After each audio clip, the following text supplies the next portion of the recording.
Bonjour Romain Bouillet, bienvenue. Vous êtes le fondateur de Trizy, entreprise solidaire d'utilité sociale, donc agréée ESUS. Votre métier, c'est quoi? D'aider les entreprises, les événements à réduire leurs déchets?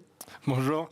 Effectivement, notre métier, c'est d'imaginer, concevoir, créer des outils de sensibilisation à la réduction des déchets qu'on propose notamment aux collectivités locales, donc aux communes, aux agglomérations, aux métropoles, pour qu'ils puissent accompagner leurs habitants dans cette gestion et réduction de leurs déchets au quotidien. Donc vos clients principaux, ce sont les collectivités locales aujourd'hui? Exactement. Il y a des entreprises aussi qui peuvent être intéressées par les solutions Trizy.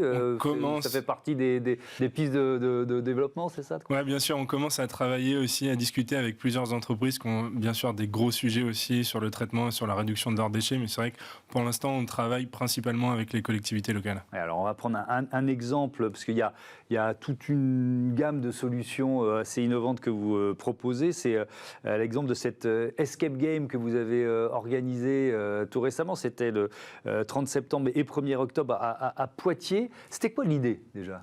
Alors, l'idée, c'était de proposer un événement ludique et vraiment différent pour toucher des joueurs, des participants, des habitants qui ne sont pas forcément déjà sensibilisés au développement durable, à la réduction des déchets, et aller les toucher à travers cet événement, cet escape game dédié à la réduction des déchets, et puis leur faire passer des bons messages, des bonnes pratiques pour qu'ils puissent changer leurs petits gestes chez eux au quotidien. Alors, ça se passait comment? C'est comme un escape game, c'est-à-dire on joue par équipe, il y avait des énigmes à résoudre, c'était en balade dans la ville, dans un lieu précis? Qu'est-ce que vous aviez imaginé? Ouais, il y avait tout ça en même temps, ouais, c'était ça un petit peu tout ça. Alors, en fait, pour remettre un petit peu de contexte, nous, on travaille déjà avec Grand Poitiers depuis 3 ans, depuis les débuts de Trizy, avec la communauté urbaine de Grand Poitiers, avec qui, d'ailleurs, on a créé notre premier outil, qui est un outil digital, qui est en ligne sur le site internet de Grand Poitiers, pour guider les habitants sur le tri, sur la réduction des déchets, pour leur faire découvrir les acteurs locaux de l'économie circulaire, sur tous ces sujets-là.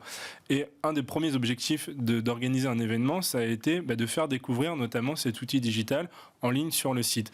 Et on s'est dit, autant lier l'utile et l'agréable. À titre perso, c'est vrai que de l'équipe Trizy, on aime bien faire des escape games. Donc on a eu cette idée de créer un escape game sur ce sujet-là. Donc comme un vrai escape game dans une salle, il y a une mission. Donc Trizy, notre mascotte, c'est un petit panda en fait. Et donc là, la mission, et c'est le nom de l'événement, SOS Trizy, c'est vous devez sauver Trizy qui a mangé du bambou pollué parce qu'on a un petit peu abusé des ressources naturelles, on a créé trop de déchets et la planète va mal et Trizy est malade. Et donc pour le sauver, vous devez fabriquer un antidote. Et pour ce faire, il vous faut 5 ingrédients. Et ça tombe bien parce qu'on avait réparti en fait 5 énigmes dans 5 lieux à proximité de l'hôtel de ville de Poitiers.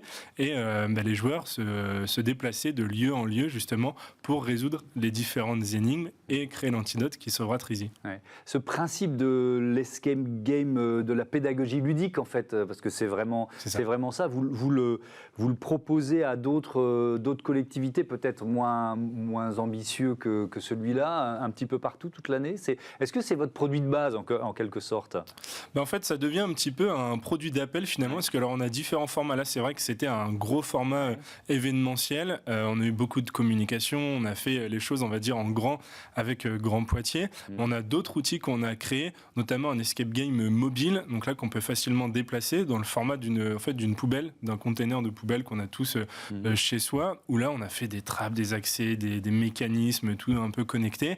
Et donc ça, c'est quelque chose qu'on peut déplacer assez facilement. Il y a 3 semaines, on les a déplacés par exemple à Toulon, juste dans la métropole de Toulon, dans la ville de Hyères, dans le cadre d'un événement autour du développement durable. Ils nous ont sollicité justement pour animer des sessions d'escape game mobile sur la réduction des déchets. Donc on s'adapte aussi un petit peu aux contraintes des collectivités, aux différents formats. Donc soit on vient se greffer sur un événement existant, soit on est l'événement en soi avec quelque chose d'un peu plus ambitieux. Trizy, c'est quoi? Il y a aussi un chabot un chabot pour apprendre à réduire nos déchets, c'est ça? Exactement, c'est le module digital dont je parlais tout à l'heure, donc un robot conversationnel, donc un chatbot qu'on va déployer sur les sites des collectivités avec l'ensemble de l'information qui est liée directement ou indirectement aux déchets. Donc on va dire le basique, où est-ce que jette mon pot de yaourt, bac jaune, bac bleu, bac noir, etc.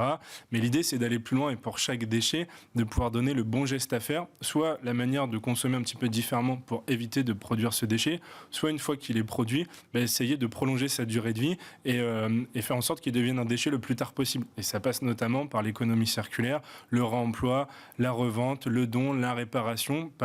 Et ça, c'est porté par plein de structures qui sont présentes sur l'ensemble des territoires, des petits comme les gros territoires.